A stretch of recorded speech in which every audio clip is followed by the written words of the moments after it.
lo, odu ayalando he, mauedo. Yewe inu gbigbe, mauedo lo, odu ayalando he, mauedo. Aija kerewe, aramotandewe, yewe ratare joko, osera tareji. On a mis temps à iloter Wadeji, mais la fois plani, bomi, niaoui. Oui, toi, si ça. Bukani, nisi, toi, précis à vaille. Mais la fois plani, bout, meni, toi, si ça aide. Les tobo, et ton lait. Si vous ne voyez pas, eh, allié nous aider. Les tomons, coton, et non, poisson. Bon, mon dieu, les jours, et les docteurs à fabriquer un début. Ben, non, ouais. Mais la fois plani, bout, ici, vous avez un digne fils d'Alada. Présentement, nous sommes à Niaouli, à Vakame. Et nous allons vous présenter un coup d'eau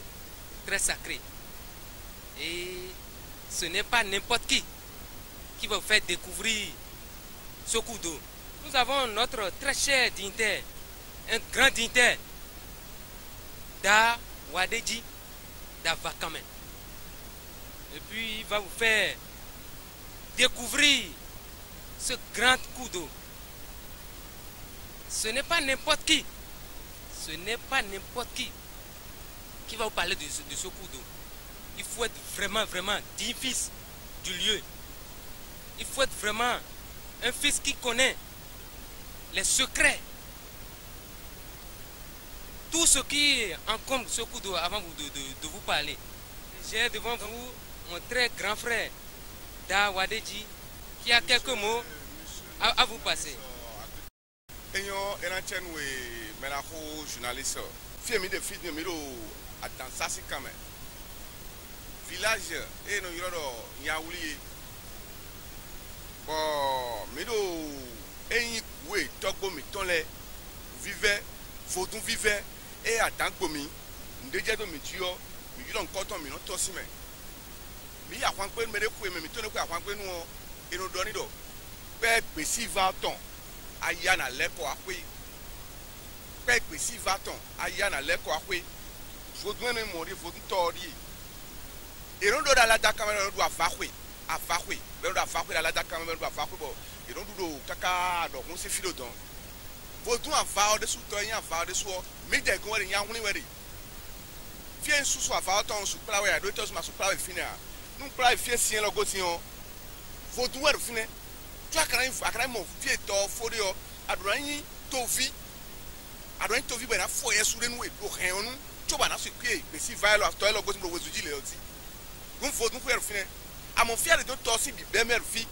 Voilà, il va finir tossi, du bémer. Bon, toi, là, il y a mon béro. Faut donc que si va, d'accord, à son bon.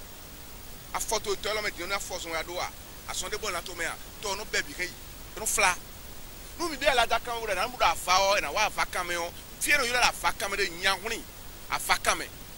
fie ji huno gan ayi do tere ri da joma to ko dan hun de ri ko to lo nka nu kaka bosu to lo a son no ko fotu wa inu mi ba mi no yo ko ko fotu wa inu wa mi no ko de na ko ko be no ko bo no so asi be no ko tan ni bo no fo eso tuton parce que fotu to lo ko no bo et ce coup de raison, when we tell her, mais comme tout le monde fait Sophia et dit vieux et dans ces films la fois souvent, bon a déjà dit des tonnes de filles, a dit des noix de tonnes de filles, fois son vieux fille, au précis va vieux donner. Tout le monde filme ton. Aïe yon bo ta fokwe, bo wa tell her nous, bo je si l'on dit à la relation, pas de coup tell her modi, bo le koto me anado. Mono quoi il peut être d'accord nous la kawato, bo wa tok, précis va l'homme on, précis va nous lui mais, nous sommes. Mais nous bien son. Mais nous avons mais roulé, nous avons nous avons nous. On te lo, mais si va lo, toi de nous nous temps. Et car to bi melo ala da kan fi ara ala da kan fi ne boa. Ado ko si afao, nya hunu ja amode. On to chemende, village chende. Fie huno ga iro te jose ayin sun glegbe nu o. Boyin de wato, kan to nu ara besin. Egbe je mele no je kuto nu. On mi dale je so gboto me yo ne gba kunda yi. Yo afumaru kan mi sunu. Ewe grandpa est en joyen, on est cassé body, pour qu'on voit les sous-bétons, et les sous-bétons de Bédo à Timatino Moué. Et notre moto point, Sounone, notre moto point, à Picosi ou Macbalogozo, et ton moto point, Damakana de Moko point, Teno de Arussi, et ton moto point. Mime Viton la épée de Béadé, il est légit comme ya je pe bi on de légit so mi no bi moto me mo a we ne ko no mi moto a amoto e lo ne lo iko ngbe fi de bo na wa to lo kom na ko de to si ale bo di ko fi o e ka yo no gba mo le ko akwe un fotun pe si van dem de aso je je de bo si lo ero to kan ti tro tin si lo bi do me tete to kan ma si so no wa no yi si mo le ni aso to no gbo me no gam le kwe afo so ya kuri bo so ya nti ma mo ji ama mo fi abo afi wa dapa ro fi o ana mo fi branch no mo fi abo afi wa dapa ana mo fi branch ero ji we vi go to bi ku ye go me la bi ku ye no de zei kun kana pe to kwe zei sunu kwe dama kana kwe akwi ko si kwe ni onu ma ji fi kwa na ji fi force pero na yo no yi yena wa de bulu to me wonu ja falu fotu pe si ba je we aso na wa yi che ka lesson wo yo eno lo yi am lesson wa edi botun de lesson botun de alo che me botun lo yo lesson edi alo che me botun to ko to na lesson ni botun to ko su ti no era to to su ti jono ma du lesson ni eno lesson ko di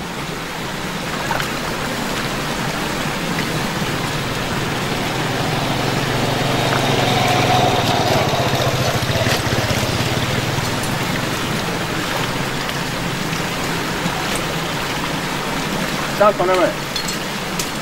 Tene. Grupo. Lui. Waton. Wene. Afoton. Nfunu po atonto popo. Ayo fura la fa jan karamo. Dira ke ta pe ku kala pe toton. Kana do kuna da je fura la fa jan mo tanda. Dira ke to to pe ko atonto popo. Ele yo sare me fi e kan to sa ya ya. Sọgbẹ́ máa jẹ́ gbogbo òun bọ́dé náà jẹ́ àjí ní ọ̀rọ̀ gbóná wèé ní ọ̀rọ̀ òun gàdá ó lẹ́ni wá dé hun ṣùgbọ́n òun bọ́dé rí a ní ọ̀rọ̀ fóòtún náà níwá ní ọ̀rọ̀ fóòtún náà yé jàǹkàkà pẹ̀lú náà níwá ẹ̀hún tàn yìí yẹ̀wé bọ́dé rí a ní ọ̀rọ̀ òun náà níwá ní ọ̀rọ̀ fóòtún náà yé ìjà àṣejọ́ máa tó kú pọ́n níwá òun tàn kan òun bọ́dé rí a niyọlọ hun nọ niwa niyọlọ hun bona lẹ hun kan agbetọ lẹ niwa hun tọkàn yìí yẹwò ìbọdé a niyọlọ hun nọ niwa niyọlọ hun nọ ye hun kan agbetọ lẹ niwa hun tọkàn yẹwò ìbọdé a niyọlọ hun nọ niwa niyọlọ hun bona lẹ àgbíkó tí wọn máa gbà lógozo lẹ niwa hun tọkàn hun bọdé a niyọlọ hun nọ niwa niyọlọ hun nọ ye wọ́n á ṣe jọmọ tó kú pọ́n sun ní wá hun tọkàn ń bọ́dé à níyọ̀rọ̀ hun náà ní wá níyọ̀rọ̀ hun bóná ye ìjàmà kẹ́nàdá kó lẹ́ni wá hun tọkàn yẹ̀wé bọ́dé à níyọ̀rọ̀ hun náà ní wá níyọ̀rọ̀ táyínà ye táyínà dẹ́ àwọn sí ní wá hun tọkàn ń bọ́dé à. mi náà mọ̀rọ̀ mi ló tọ́nu fi ẹni lọ́mí lọ dá jọmọ tó kú àmúṣùkú àrùn kò náà gáyìí ló ti wá dé jù tí èjì mi lè yọ díẹ̀ si enu kakabo suode enu yoro pe si afa to de wen bo enu gbason peto enu ko peto gara si alome bo si alome but to elo ni loje e kan ajo kan ton le ni na mo ajo kan le alo ti me to ana wa to nu o bo ra ko denu me o mi do ajo kan le mo kan ana e kun ma ede ana e kun ma le kun ma na si to ba e kun ma o bo na wa to nu bo na kan ajo en do to le ajo mo la do to tó bá ti tán yà kàn án àjọbó tó tọ ló bá àjọbó tó tọ ànàyọrọ nǹkan tọ tán ni àsọnabílé àyọrọ nǹkan tọ tán àsọnabílé àyọrọ dé oyọrọ wè oyọrọ tán oyọrọ nìkẹ́ òwò tó bílà sùkú tún ti hàn lóògùn náà yọrọ tó tọ náà fi ọ̀gbọ́n náà fi ọ̀dà náà fi ọ̀wé tí èlò ti hàn èèyàn wà mọ́ dápà ló de ìbú sí àpà mọ́tò sí àpà òpé sí àpà ìlú gbáwé ìlú tẹmẹtẹmẹ ìlú blo ìlú bá aṣọ kọ́múra dápà bónú mu aṣọ bónú wa ìlú bá nù tẹmẹtẹmẹ ìlú bá fíkò wà wà bẹ̀ ń pèsè ìbánúyọ ìdámọ̀ fi eyi lọ mi wá fún òní dọ́wà mi bíọ́ ìyàwó ní kàmẹ́ bódò fúta ní àfa kàmẹ́ àjí bó kàmẹ́ ìyàwó ní fídíjì bí ewé sọmọdọ ìyàwó ní fi kúrò tí àwọn o ìyàwó ní fi kúrò tí ndémé omi ní tí àwọn mi bíọ́ mi náà wá pẹ́ gbọ́dún gẹ̀tì bá tọ́ mi náà wá kó jọ ẹ̀ fún àfa kàmẹ́ dé sọ́sọ́ rẹ̀ lọ́dọ̀ àyọ̀dọ̀ àfa pẹ̀lú o alájà kàmẹ́ àmọ́ ìdájọ́ àfa pẹ̀lú sọ́sọ́ fi àfa tọ́ ẹ lọ gbósùn ọdẹ mọ̀ tó kàkà bó so kúfò kó dasa kúfò rẹ̀ wẹ́nu ilé tọ́ ẹ lọ dasa kúfò ìtàgó mi dẹ́tàn ń kálẹ̀ àgbẹ̀tọ̀ ètò kàdé gbẹgbẹ sàgbẹtọ tọ dasa kúfọ ètò kàdé bọdọ ngbo kẹ́ńdáwé jóńjó kelejo egbò kẹ́ńdáwé àpétọ́ gbò kẹ́ńdáwé ǹjọ́mọ́nẹ́ jóńjó kelejo ǹwàmọ́nẹ́ àpétọ́ gbò kẹ́ńdáwé ǹwàmọ́nẹ́ jóńjó kelejo ǹwàmọ́nẹ́ àpétọ́ gbò kẹ́ńdáwé ǹwàmọ́nẹ́ jóńjó kelejo ǹwàmọ́nẹ́ àpétọ́ gbò kẹ́ńdáwé dàbọ̀tẹ̀ gánbàtẹ̀ fúnkẹ́lẹ́ àpétọ́ ewé dèpétọ́ ewé dèpétọ́ fotún tọ́ ẹni náà pèsè bá ọ bẹ́ẹ̀ ẹsẹ̀ kẹ̀yọ́dọ́ wẹ̀rẹ̀ kúfọ́nu mi dọ́n mi kúfọ́nu ó kàwé fi kẹ́ àfagbọ́n ìdàkẹ́ fi àfàṣẹ kòkòrò wẹ̀rẹ̀ yọ bẹ́ẹ̀ dọ́ mi wà mọ́ mi sàpé wà pọ̀ mi sàpé tó pèsè bá mi kún ní pé àkọ́fún gbẹ́rẹ́ àjà ọ pàfọ́nù gba ẹ̀rọ awúlé jẹjẹ alẹ́ náà awúlé mọ́ sá ọ èsì ẹ̀mẹ́jọ́ ní àwùlé sunu ọ̀sùn wọ́n jẹ pé ẹ tún sí lágbọ́n wa bẹ́ẹ̀ bí ọ̀pẹ̀sí bá mẹ́ gbọ́dọ̀ pèsè bá ní kúmi jẹ tọ́kúdó tí mi lágbọ́n mi lágbọ́n mi láyà tí wà já ẹ dọ́nu tán ẹ lọ́nà mi wà já lọ́ni kúmi jẹ tọ́kúdó mi láyì bọ̀ tọ́ ṣe kẹ́kẹ́ jẹ àjà ó bí ọkú fún ọmọ ó bí ọkú fún ọmọ àjà bẹ́ẹ̀ kò kú fún ọrùn ká jẹ tọ́kúdó dán bẹ́ẹ̀ lọ dọ́n jó kelejo ń wà mọ́ni ẹ dà pé tọ́gbò kẹ́ náà wè ń wà mọ́ni dọ́n jó kelejo mẹ́rin ni wọ́n jọ yẹn pẹ̀lú ká sẹ́wọ̀n sọ́kún ká débò sọ́sọ́ yẹn lọ yẹ fún àrò fìbáwò yàn wá tiɲɛ lɔ yɔrɔ mɛ biɛ naa mɛ biɛ tɔn alɔtɔ mɛ biɛ tó kó tɔmɔ dɔ wa awɔ fɔdúró yɛrɛ sewe mɛ kpa tɔ nbɔ yɛsɔn fɔ yɛrɛ fɔ yɛsɔn we ana mɔ fibuna ti ana mɔ asubuna ta ana mɔ asɔbuna wa a tɔ yi garo to mɛ mɛ ga kɔ sɔn adu minisa adu depute adu to gan awɔ bɛ la kpa tɔ nu bana ta kpa to bɛ la k'o dɛnu we o ye ba de ana mɔ tɔ de bɛ mɔ ɛnu bɔ asɔ ala sɔn tɛ kaka kuto ko sɔ bɛn mɔ mɛ lɔ tɛ sɔsu gan ɛni kpɛlɛ wa mi de mi se jɛ tɔ nu mo fɔ tuna gan mo nɔkpɛ bɔlɛ wa nɔkpɛ fi tɛntɛnta kun pèsè àfa nu jɛmi de yémi dɛ yɔrɔ pèsè àfa nu dɔw tó a kan lɛ pèsè àfa wɔ minnu dɔnni pèsè àfa wɔ kúrò sɔ àjɔtɔn bɛnna àjɔ yìí lɔ pèsè àfa wɔ sɔgbà kojú bɔlɔ yɔrɔ gbàtà kojú bɔlɔ yɔrɔ àtiwájú bɔlɔ yɔrɔ òkúwájú bɔlɔ dá àjɔ tó lè mú pèsè àfa bɛnna sɔwọ́ dìjɔ ɛnɛ àfa náà sɔ àjɔ bó dìjɔ wọ́n dá àjɔ bó dìjɔ wɔ mina wọ́n jẹ́ lórí mina lílẹ̀ pàǹkọ̀ sọ́dà kojú ro bí alẹ́ ní pàǹkọ̀ sílẹ̀ kojú àlàdálọ̀ tí ó mẹ́ bọ́lá ń dè bọ́lá ń wè bọ́lá ń tọ̀ bọ́lá ń wẹ̀nẹ̀ bọ́lá ń àtọ́ bọ́lá ń àìsè bọ́lá ń kéwè bọ́lá ń tàtọ̀ bọ́lá ń tẹ̀nẹ̀ bọ́lá ń wò ó bọ́lá ń wòrókó bọ́lá ń wéwè bọ́lá ń wàtọ̀ bọ́lá ń wọ́nẹ̀ bọ́lá ń fọ̀tọ̀ bọ́lá ń fọ̀tọ̀ ní kúrò pọ́ọ̀lù gbogbo lè o mo rà lẹ̀ sí ọ lò yéèrè sí ọ lẹ́nu olè ọ mina mọ́rọ̀ àsán ni ọ̀nà tó mẹ́ kó yíwẹ́ ni ẹ̀rọ yí àsán ọ̀nà tó mẹ́ lẹ́bi kíkó bàlájẹ́ tó jókòó bọ̀ àsán ẹ̀ gbé dòwe àsán ẹ̀ máa mọ́ ọ́nbọ̀lọ̀ wíwá àwọn àsán bọ́dà wa ìwé ló ti já lẹ́bi kí àwọn mìíràn wa tẹ́lẹ̀ náà dẹ́rẹ́ bọ́lọ̀ ni e ka yin dɔ mina ti tɛ mun bɛ ne kɔ wale afanu mi yan e do pesi aw bɛna sahɔn e do akpetɔ gbɔ kana we fotu pesi do agbɔ kana we sunu akun kana akpetɔ dɔ mɔ dagbotse kun kana akpetɔ dɔ e mi ko adza àwọn adi tɔ mi yɛ ko ne sɛbɛ dɔ ne wuli yɔ e do mi ko adza tɔ ne mi na ko adza mɔtɔ de ya kɛkɛ de ya bɛ ti tɛ sakpe yɔ o bi yɔ pesi fa mɛ pesi fa sɔ kɛkɛ sɔ yi sɔ yi do nɔ kɛn mɛ kɛn do adza yɔ e sɔ bi yɔ kɛn mɛ n'a bɛ bi yɔ kɛn mɛ bó tasa kan yọ bó jẹ kan gudo bẹ́ẹ̀ náà jọnjọ kẹrin wà mọdà pé tọ bòkàrà wò mí délé ọ dọkùnrin mi sí tó ga ọ̀rọ̀ mi ní dé tán wọn máa mẹtí láti kẹndé wa alasọjọ kú wa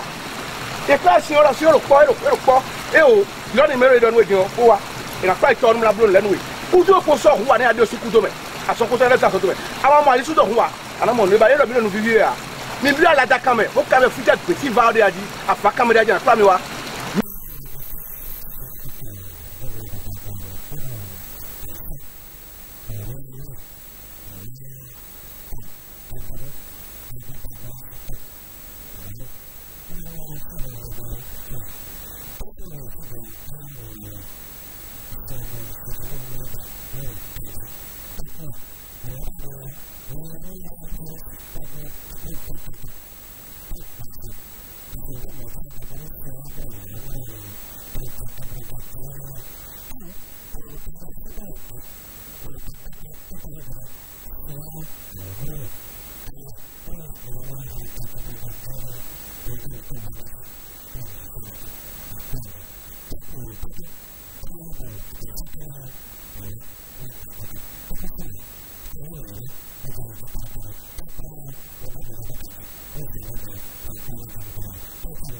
Egbejan tɔɔri tɛnu yɔrɔ gbèsè afa ọ edo enu nue eka do nu n'a ma mɔ kɔ abɛ ŋun bo na anu numéro gbɔna to bi dan kɔ edo nunu tɔn de do nu emi mɔ dɔn enu lɛwɛ elɔ diɔ siɔ ebe mi nunu ɛdi.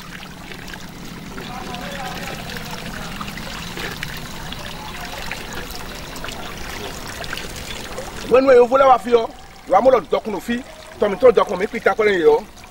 yovolɛ wa tite etite yɔ yewa se katapila kpɔ asɔ alo yetɔ lɛ kpɔ bo wa fi o dɔ tɔ de do kɔmɛ gbɔn de mi lónu wɛ mi la dza sɔn e ka vɛ gbesi va vi lɛ no gbesi va nɔnu eno kun sɛtɔ do gbesi va sɛ kuma dzi a gbesi va sɛ kuma dzi biɔ to e lɔ mɛ fi diɔ eno kun sɛtɔ lɛ kuma lɔ dzi a kun sɛtɔ amosi a e vɛ bɛ eno kun sɛtɔ do gbesi va si a kuma dzi a edokpɔn to fi o kun wɔ mɛ ero kun kɔn do nyahun li dɛ ga e ze sɛtɔ bla kun wɔ mɛ ero kun kɔn dze fiadze kɔbi ɔtsɔn mɛ tsi do mɛ esɔ de tɔn wa e fɛ gbesi va no kun sɛtɔ mo no gbesi va sɛ kuma dzi a diɲɛ ye wolo wa bɔ mina kun tɔ mina mo fie siɲɔ no fi siɲɔ fie siɲɛ lɔ no fi siɲɔ mina mo fie siɲɔ no fi siɲɔ ye jɛ siɲɔ kunji ye jɛ tuwɔ kunji jɛ tuwɔ kunji yɔ ye bolo kaka bɔ jɔ mɔlu do kpɔdɔkpɔ près de 100 de to toro fi yɔ bika yi mɛ de mɔ de kpɔ de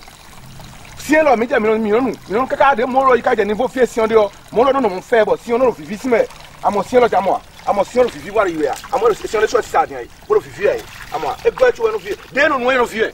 fotun yɛ yɛ ko yɛ nu fotu mi tɔ mi lɔ sɛn ne amɔ tɔ jɛ o le bolo yi yɛ a ko pitɔ tɔ de yi yɛ tɔ de yi yɛ kesi afa mi a bɛ afa mi ni yɛ a kesi afa de alo yɛ kɔn wɛ a ko mi ta ba de bu wa amɔ tɔ yɛ yɛ kaka mɔɔ sɔn kaka kpe hɛn mɔɔ sɔn kaka bɛ kpe hɛn e dza dza kama e biɔ kplɔ kaka dza bo dasa hɛn o ń tɔ mɛ kapa mi tɔn biɔ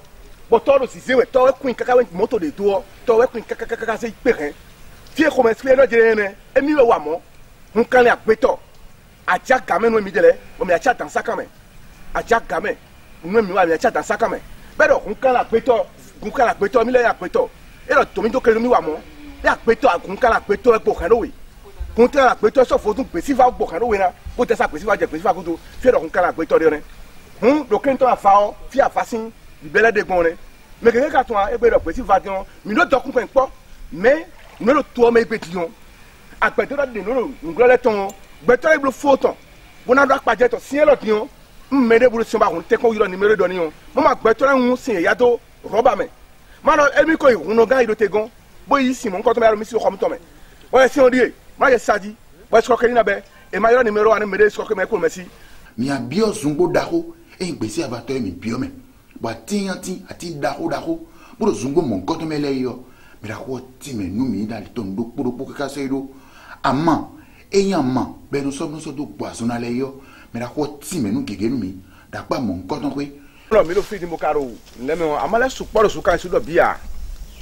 ama yɛ lɔ yɛ yanɔ ti jɛ kɔmɛ fi yɔrɔ wuma mo wuma yɛ lɔ wa e lɔ ti wuma yɛ lɔ gbɔnu kɔɛ wa nu di mo atanjɛ gbɔkɔ k'a bɔ mo ko kɔɛ nu kɔn di mo yɛ nse wuma yɛ lɔ di bɔn nu na jɛ titɔn bɔn nse wuma yɛ lɔ bo kutu mi jɛ mi n'o ko so wa bi mɛ ne wa bolo yɛ n'o ko so tɔn mɛ mi jɛ mi n'o ko so wa nu nse wuma yɛ lɔ bo kutu bɔn kulo bi si jɛ titɔn bɔnu ka bulo ba lɛ yɔ wɔyɛ ne na ti wugɔ editɔn kɔ ka kɔ na ti wugɔ kɔ na do nu wa kena lilɛ ko adabɔ ko ne na fosi atɛmɛ bana do fɛ bolo yi wɛ eyɔrɔ wuma wɛ akɔnu gba wuma do wuvi saa eyi do te amɔ de n'o tsɔn de dzi y'o tsɔn de dzi atiɛ ka yɔrɔ yin wuti yɔ atiɛ di ye atiɛ lɛ wɛ yɔrɔ wuti di ye atiɛ lɛ yɔrɔ wuti yɔ di ye minamɔ dɔ di kaka so yaka bo ka da mama tɔ ti vuya ajawo gandu gbɛnu ama ja falu wa ne mɛ ko lɛ wa fi bo se nu lɛ tun bɛ bolo ayi yɛlɛsɔn kaka ati gbede ya ayi yɛlɛsɔn asutun asuzamili ya bo yɛlɛsɔn ati ya eregre wɛrɛ ati lɔ kɔn fi eregre wɛrɛ ati lɔ kɔn asuzamili ya arati ya asubolo campagne kɔn debu campagne kɔn tɔn wu gɔ jɛnɛ ti agbada dɔn mɛlɛ bina jɛn wa gbɛnu edi kpɔnbori do tso eka du kokoro wa nuvɛ nuwɛ ekwe so wa nuvɛ nuwɛ egbedimi wa sun tse mɛ o do nyahuni afa kame o bɔn kala mi gbesi va sinu na lɛ kala we dagbo tsi lɛ sa tse ama yi no wa da ibo nami bɔn de kɔn ayi gbɛtɔ adu na si gbɛ n'o ma si gbɛ awɔ adana wa gbo inu na do koto to na blɛ we egbe diɲɛ yɔkpɔ de ifo tun diɲɛ esɔnɔ si melo nu kɔni lɛ ya esɔnɔ kiyanu mɛ de ya bonomɔdɔ mi ko mɔ nu bi gbɛtɔ no mɔ nu bi anukpo egbe diɲɛ mi do afa kame do ŋunɔ ga ayi do te wa de da jɔnma do ko kpɔnsi kpɔn la mɛ do suwɔn mɛ fɔrɛ sakilɛ mɛ wa mi de egbe diɲɛ ŋun ekpa koto tɔn bɔn ama yɛn jɛ titɔn bɛɛ bulo bó se ro pèsè fɔgbe edu kokoro wa eblo bó se ro pèsè fɔgbe ní kɔɛtɛ kú ka gbɔnbɔ kan to ele to fi ɔkú machine to kú bi bɔn kɔnɔ da kɔnɔ ba yɔnu gbede ya n'amu ba yɔnu bɛ bolo fɛn ta kun wa kɔnse bɔnu yɛn se kan yɛ lɔ fɛn le kan yɛ lɔ mi kɔ kan yɛ bolo puwa mi kɔ puwa de kan yɛ lɔ do bó ka sɔnu kaka bó ya gabi kú bɛ ka ti da kɔra ka dɔn ewu ne sagbetɔ di ata wa ko ma gboso n'o tɛ yɔnu tatɔ ma o ye bulu a tiɲɛ lɔnu kɔɛ bɔkɔ jɛ sisan jɔ kɔnɔ gbɔnyɔ lɛ bidi nu mi do mɛ de bɛ kú kan o mi yurɛ wa nu mi mba kwa asiton mane ni na blessé ko cho me blessé na ma fo kaboni e no ndaka asiton papa asiton décorer ton so vo don me a mi na mo ndo amade kwa so mo no me do ko mi mo ru ye ru kanji bon don mi da tin ko no de piti mo e di huma fo tun huma di bon découvrir mi so no télé di chaîne di huma di de sou fo tun ton di de mi no zan lo flama no di e lo huma de so atin ton di e so no ko wule ya mi na mo ati to so le me pon le apesa ton wedo mi na mo lo e gon fo no huma de oton boka da la gbon do kechevi boka ya tin ba che de me mo kuji huma di me ma tun fo tun bla bi na mi na blo fo tun me ma so se fo tun bi na mi na se fo tun aka tun ama de ro de mi atun koton wa huma no je fo tun kun ji ben gon to kun gbe ya e je ji to na to kun gbe eyan mi na mo do file gbedin fi nde gbedin o me ko le ko ende en ko pe vi gbe ya ko e lo gbe fi nde o me ko le si ko gbe we bo gwenu yo ba ma no tro me ga kun de o e ko ro po me mi ro pe che gba nsu wa fi a gbe te tu mi mo ko le gbe a kon to ko da ko akida ko mi do fi din fi lo ase pe fi no da se kin sauri fi me ko le dan mo dun de o di àwọn agba yo e lile le o ibro le po no bi o to me ko mra bro le po mo jo don ko mra bo po we nínú ayi hun egbe ti mi tron eso mo nda che bo ka tun gbe no dunu khe o gbe no dunu khawe tun gbe so mo da kin lo sa fi mo mo a se ti da ko yin bo to pon la do ko bla yi kene mo no da ndu ro fi benefit bi o no apere ro fi inu apere da kin lo sa mo da kin lo me no dun da kin lo me we a se ti da ko ta àmọ́ tron en na ya che bon ka tun nti me khole bo ka si ndu yesimele we so ma fo che tun fi mo mo akuku kon lo din o we bro le bo ku kon lo din o am je ko gbe cheju me nun to gudo di mo ndo mi se pere din o mi wa fi mi so amu mi a mi wa fi o mi so amu mi a nu mi na to mi bo mo se pere bo mi na to gudo di po ma le ba sa gbere mi na kon lo tron ka gbere mi ma mi so kura se wa me a mi so kuro bo wa me a mo mo ani sa gbere mo lilele bo to gudo aton le bo to gudo mi mo ka blo le bo fe din o mi na ba mi ko atin lo nu sisi wen asekwe da ko e but you know as a sole fi ngum sande odi awa nde bro benefit awa kedo na we vote me dia fi le bwa dia bo wa ne mo jo e se wa atin lo safio e ata ko ni wo fi wo na da we pe da ne mo do fi no ko mo ya me me lo pe lo ke fi ni o pe te ro ka me fi ni no je fi o e su do bia uno no do ko bia amati ya ro ko mo yo vote me gbe ni mi yo vote me bo ko na ase jiro jaro yo vote me ayi jo ko ni yo vote me ayi zanu kuro evo to me ko fiti aka hombo yi fiti ahombo kai ahombo fidi ya fi lo fo gbewe fo da ko gbewe me de fi gba bi eja pon nu ati gbadon ni yo gba bi lokun pon we bonatun gbetoran blo research mu na wa fi akabo research bo wa wen ko wa ara mo mi me fo no mo nko to aso mo nko to wa tole ana mo mi be na se ojo e ase mo la kala ko legbe don fo da ko ben fo lo gbe fi no fo da ko gbewe bon nu e mo no fi di no ko mi ton mi mo ya fi lo prete da ko we but total mon tanti bio fino de yo vo do ase yo vo e wa to me fi be na se yo vo be to me o gan ko na wa pele do fi àwọn kan ya to mi to da ide suwo be ma bi ase wa me ya o be na wuri yo le wa fi mo do nda fi fa mo fo gan ko na pono le jawe alo mede ko ate da ko le jawe na wuri yo ye sagbe ko no bi atime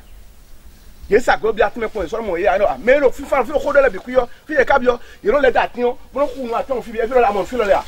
machine we wa tin ko doma ye lo si atin o e we si wa tin ko fi bo ero e ku agba ti o gbere ko be re na agba ti o machine si adura ti lo me fi din me se machine bo de o me so gbedin a oku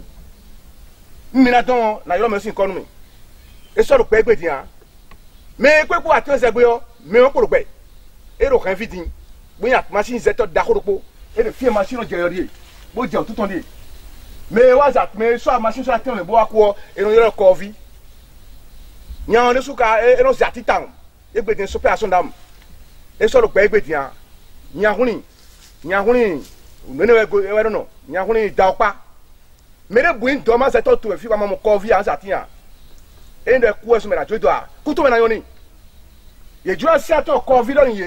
de kun se atin lo to tun e ni jodo e we yin atin se to ro ko to e fi o agosin e ji o ara mo da mi to ami pe mi e ro ke vi ara mo ye me no ze do ma ro to e fi tan le ne wene nu to ma de beno sebo yo zati da ko bi be we ko mo covid on yero e kuno zati lo o de ni jodo de ni memo ko jodo e gbe tin so mi me a ku to me na yo ni nya hu ni da pa we no Ye essaye Thomas d'attirer mais ben ran ben ton filet Thomas aussi on dit mais nya to attirer c'est quoi et so gan John Ben et so gan John Ben et so gan on a joint photo non ada ton fi abesin tu na ton fi dia ko beto de ben photo met ton fi besin bu ka ton fi ko a ye no je ku ton mo photo no e ka ton amalo din cha yo wen ya nko le wen ya etun wa ne na so ku beto gago tu na ko me ga do adu adode bu na sien on photo no ti so de mo la wa fa yin kun gbaji mi de si afa yin kun gbaji fitin do ala da camera nya hunrin afa yin kun gbaji ma de mi le mi tun ku mi ya digba we ayin photo to me wa no bu na jira wa to la kala ku to me je to ta to me le photo no ni minamora tien lo mi mo fi lo jan minamora fi lo le do ka be so ja tu lo fi le tonnerre ka be so ja tu lo fi bo si ala no atin lo ayin kun gba mi ton lo ji e yo pe si va o si ayin kun gba ji o fodun pe si va si ayin kun gba ji o ka be so no ja tu mo no kun da kun gba ji pere a donc de ayin wa ro kin kun bo ne wa je de na tiji o ewe fodun ka be so o tenter le tonnerre est tenté pour tatura et kuma jeti da kuma lodi ka be so jeti da fa ngbaji a be jawe jati di bo fe ala na tin be so so wa to wa e jawe o e datu atin bo fe ala na tin bo wen ala na tin e ka so so wa to gba nu a do foton je kuma ji o mi de gan a e fe mi re ka be so no kun do mi de gan a do fa ngbaji o ka be so no kun nu a ni nu yin la ka de wa do atin me bo ya zera atin me bo da atin me o e we ka be so no wa do no to kesi mi bueno ka be so to gesi lo minamoro ati onblo na tiblo te mere bukada lo wa minamoro mere bunu da lo wa yinu da lo wa yinu wa de na ye bino hona benu afo esuna e lo ta tiro din ka be so da to lo din nu petese ati lo kin katon bo se do amasime bo le o aso no gokuro de yin o kuro da ho wen bo no bun gbanta mi ka be so le e lo ja amasime ba le o gro da ho wen titengbe ati lo din e mi de confidin o e fi po mi de a zuwa me mi ko de buru no la jire we manna mi mo jame to lewu ama tunde asukubula mi de mi vodun no po wa mi keji mi do vodun mo mi pon vodun so bo tun le temi to do poro pe si vaccine kun gbaje mi pore do nusun pa eyan fa ngbaji be mi de tin tro tin ka fe so je da fa ngbaji a mi me pe si va vile ka fe so je ndo an kun mi to je a. Nous sommes toujours en cours de découverte dans la forêt sacrée de Niaouli Nuzumpa. Ici, vous avez vu une branche d'arbre. Et c'est pas à terre. Ce n'est pas n'importe quelle branche. Vous avez vu l'arbre fétiche même. C'est le tonnerre qui a essayé de faire tomber l'arbre. Mais chez nous, le tonnerre ne tue pas sur nos terres. Il peut enlever les branches des arbres, mais jamais, vous n'allez jamais entendre que le tonnerre a tué sur la terre de Pessiva. Ça ne se produit pas. C'est interdit. Donc ici, maintenant, il y a trop de secrets ici. Mais j'espère que vous avez un peu écouté tout ce que notre Runongan a dit. Parce qu'il a expliqué beaucoup de secrets. Moi, je n'ai pas ce secret. C'est lui. Ce sont les grands Runongan. C'est eux qui ont cette connaissance. J'espère que vous avez bien écouté tout ce qu'il a expliqué en fond. Donc, là, ça a trop de secrets. Par exemple, vous voyez, cette partie, ou bien la partie enlevée là, si vous prenez et la partie qu'on a enlevée, ça peut faire, l'écorce même, ça peut faire beaucoup de choses. Beaucoup de choses. Rapprochez-vous de notre Runongan, il va vous faire découvrir les merveilles qui sont sur notre terre. Et là, Atinembo, Kototon, là, n'est pas Kototon. Bon, fille, pas vous, Akparo nous meni, Akparo Komeni, oui, mais encore dessous, Akparo Kotome. Ni Adanu fi Akpa Kototon, Akpa Coston, Kototon. Bon, d'abord, mais nous disons, Akpa Egosi, nous tomons Kaka, il doit Akpa Binonku. Akpa Binonku, Akpa Tête de Yotono, Akpa Nafio. Donc, Atien la Zoyer, no one. Et nous passons temps, et à qui peut vivre pour moi, à ce nom de Batam. Fioka, nous ne va pas de Kuku de la mort, Sozo no dépôt. Sozo ka dépôt. On est au quick in Vito, ouais, nous sommes en for, et nous sommes en for, mon noté. À mon pas contre ton temps, mais le fort de Voudoué, à mon pas contre ton téléphone de Voudoué. Chers téléspectateurs, nous sommes toujours en cours de découverte et nous avons fait découvrir tout à l'heure, notre Runongan a déjà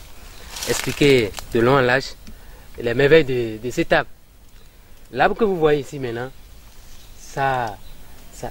contient trop de merveilles. Par exemple, quelqu'un qui souffre de cancer, sans vous mentir, avec tout ce qu'on enjambe pour pouvoir préparer la tisane, mais je vous assure, vous serez guéri. Un enfant qui souffre d'anémie, un enfant qui a de la plaie dans le ventre, qui a d'autres maux, je vous assure, vous serez satisfait. Ce n'est pas de la blague,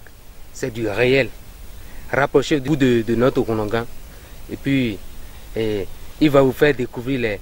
les vraies merveilles de notre nature, de notre terre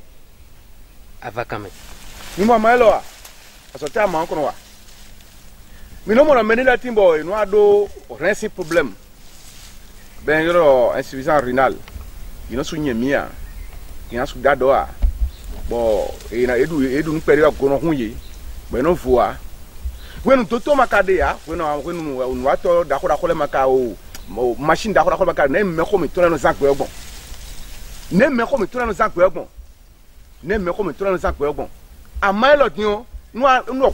when nous kudo kanjia, when dio alito bloqué, rento bloqué. Nous avons le bureau china tome, jacket le bureau souple china tome. Nous bureau china tome, et nan ba mailo simple. Buna da, bon, edu kokolo edu tia.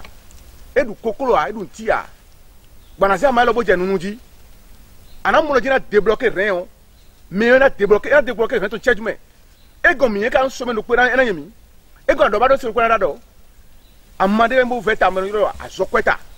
be ko wa so ene ro done ene se ro done ama one me nya ma wato mo ndo emi nya ma wato mo ndo mi tun ama ni aka tun ama ngbon formation ti aka blo ni mama la ko mi yo fi ni ayo ma lo agbegbe aikungba titan agbegbe ko meton di de onu ya agbegbe mo na ka mo fun ati jidaka bo ni kan woni de le bo eno moto ton e raka mo lo le so agbegbe weyin e yo ya agbegbe we yesu me to bukina amo ati lo fi na je kunkun ji o ara kun kaka bo mo seto ara moto ton a to nu pe bi lo e a je kunkun ji din o e na so n so rondle ba le continue la lo ko me so rondle ba le ko la do na continue so bon yiwe kaka ba kun ka bi o seto me enu mo to ton agbegbe kun ton mo agbegbe sin to a agbegbe kun ton mo agbegbe sin to a e le fo fie ati mo nko ton e le fo fie agbegbe ayin kun gba ti ton de fe je le je no e di won agbegbe si ka lo jaje lo kun didin o amo nu pe fi je kun ji amo to ton fie fodo a mo ro ko agbegbe we go no nkan de mo fun daga e no fun ta ti ji kusu be no da do de buro ko le amo ko no fun daga e no yi on ya che da tin sin lame ati tin no ruo si eno nu bi o ati o sin lame no ya chere bonu nu no fun da ti o bi kui agbegbe sin ka one e la agbegbe ai kun gbaji ton di e lo fi aso e ko gbo me be gba wonu ti akoton di me la so je bo nu da konta di me lo ba na boje be glo e so no boje a respiration ton no kwedo e be mo no ndi akon wa su ton mi no kun adoton bonu blokodo ajo kan lepo nu le de to te su do bi mi ado don gbeto na je bi loji to jo mo nu e je titan be la zi agbegbe sin asiso e siso ton do me lo buna jaibi kwimna blo buna danu me be na kof pe viropo chiri nkan mi insuffisance rénale sin amarofino e ye kofu ropo jenu kofu da ko bianu kofu ropo janu e lo so kofu bianu ton do ko janu amono me na de adanve de gbedegbe la konto jibe na goje be glo nu ke kunni boje tan do be glo na de ton tejume alo me lo crise me be ba bon nu na je tan je be dabo neme o e na de so be de boucher fefe jiton pour monton be ma so goje a e no de boucher de obisin bu mo me o goje tan wa do me je yiji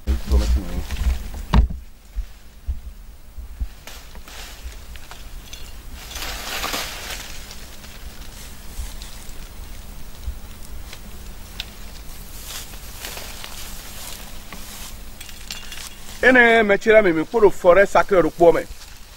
bon me tunu tan bo vo no chele nja valu me ama to da ko benefit nja valu me ndiwa to a 5 hoto sincero nde bu nja va me bi mi do me na ko le pe ogan tan no wade TV oji wade TV so akula kon bu na découvrir le biton bu na ko le pe ogan ama info no asu do fo tun ko wa ama info tun asu ama ya ma wa to asu mo no ko ja ma me ya aduna tun we do ade o to ido so ton chubna blo egbe din no en television mi wa television bro mi do le mo glass en ko a ase glode ba se gen na yiwe si ase si tantan Amaelo mina mola madela lo cheme leba amaelo ka do aikun 600 de mi kun e kaji e do aikun 600 de mi mola isi aikun a eno yo yeika amaelo no yo yeika ono yo do eti ama so ti amaelo kono wa aso amaelo no wa ndo ete wi mero taglo meson jewe be blo nu bi be go taglo meson no gbo a ena yeika lo bla so bi podo bena me e yeika bo so bi podo be me o ena yi aikun e gbetono du desu aikun debu de gbetono du o eze yeika na wolele bona so yeika bi bena me bi podo yeika me fo mina mo ka to ka yen fune e wa yin no nu shono lo e ne do nu lo le si se ton amo dossier le no di de yi adi shono lo yi yeika bo aikun kun ko deje na so bi bena me bona yi adi koto bona kwa tadu no je sun kota bona so yeika mla je taton le niji ma yi taton le niji ele tani kaka edo de no legbon e no le inu kon bon le gudo bon le adisi bon le amion bon so te kan so into sun kota na kota into sun kota blo de we aton tadu na gbon me on taglo me si ason sin wo lo beno yeika tu le kon kwa ge bono bo taglo me si ason mi mo nu da lo chi melody an en yo lo dren gugun yo c'est une découverte de la plante bete we kono enu gbason enu wa nda gbemlo wa yenya gwenu mi makotun trome ga kun do ana ezia amaelo anuelo bo uze bo wole beze yin koto e bo blade bo blo ceremony toni yo ese do ko diva yo ena khawe kakaka ba mla tato na bia same ena mla we le drengu yo ena ije no porgo no wole no mla kakaka ba tato bia same no le oje je sin kuna ji yo ale je finfronji ale je finfronji mla finfronji drengu ya so tere kono wa e do fi din yo no me apanu guri nde tim no kan me do fi blen kap de mo kan me bo yo apanu no apanu guri be se drengu lo bo no na je titon be blo e blo nton bo na ba je sisadio ale na bo kwa mi je ba je sadio no e kan ba ba supu ama su lo respirer bo no je apanu guri we yo apanu no jometo drengu si aso ne ndagwe ati tokari ati eno sen drengu yo ati ndi ena me che ma ati na dia eno isomo ti so a mina mo do e from yo no ati yo e from yo do ati lo mi on di e from do ko to me ni mo e from yo do ko to me bo do so e kaka cho jia eno jia nu ve nu e bo ya ati ndo mo e lo ti onu e si ati lo bo ka pere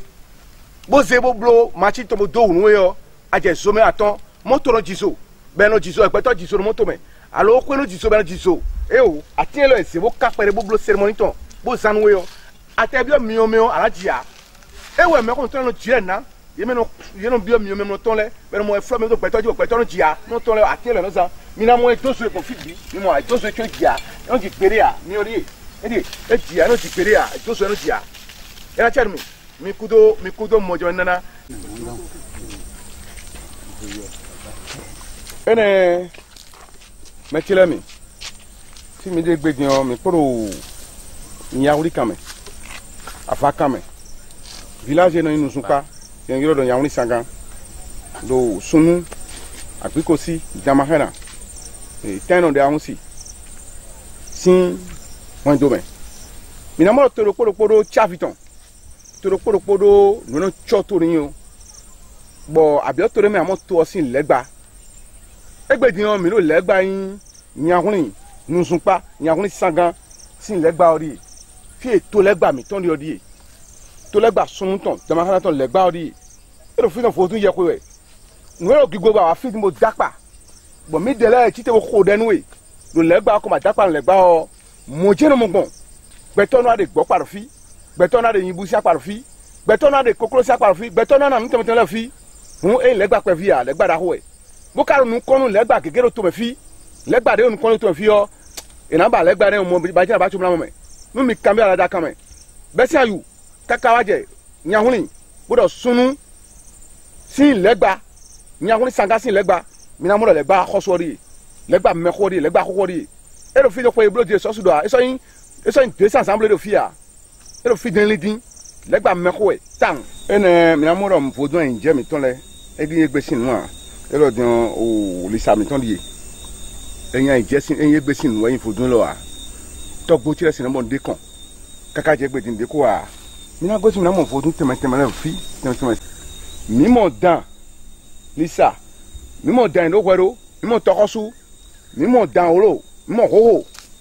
nu dago mi mo gu gbadagri mi na mo gu gbadagri do fine bra mo hoho ro fi bra mo tokosu o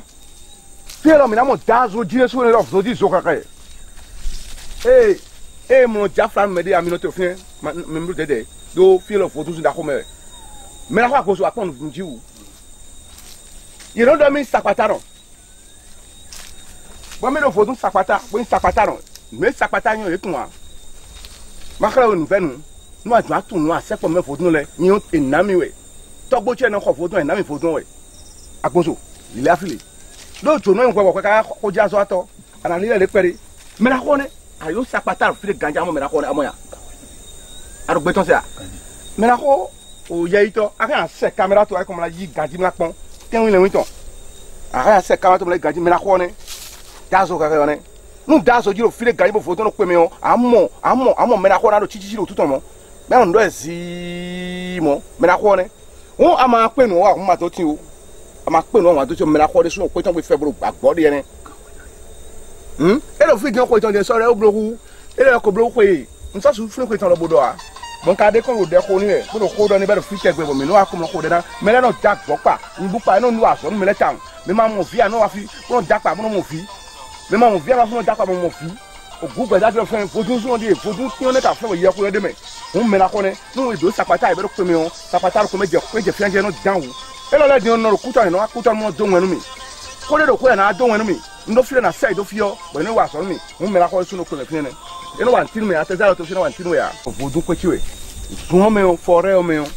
Mi na mo no fore me fo tun sun de so so de ndaro se se de bo. Fo tun sun da ko ro fi. Bo fo tun me la ko le ton. Ta go che ton, sun ton. Mi na mo no fo tun sun me fo tun le mi mo ne. Mi na mo no fo tun tin pa sa tin ne. So mo kaka do ne. Fo tun en gele ne ro fine ne. E ndo. Cité. Bo wa kuton. Atano pi gbomie po mbon yitron bo jon fodu kan e o npon tron ti anso o fodon jalo cheme bon kan fodu no brasin poreji me kondele ren nu gosion pa me men gosion ene timen mine bon mi biomi do koropo bo kan do koropo bon timen mine o mi natno do koropo mi ton le o mo jeme e na mi one me de ma blami mi fodu no bo ni mi ma ba do ni o mi te pon ba do ni me ni anso de wa to mina mo aso sin wudo cotton bo kana mo family to na me je fili boy na do nle no yin e na do kwa yin na info du no a ado kwa boy ko fo du mo bi family to me on family na kon wirwe family na do kwa info du no kwa kun le o mo nte abi family to mo info du no e na info du de we aton ayi gon to me aton me le no ko de nu le nugbo e kon blo nle nugbo amo kwa info du no bo fo du no kwa yin din o abi family to me ayi those conglomerate consider jia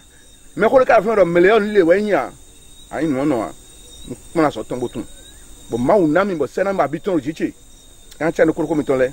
ni izande me sena no pa mi alafia natin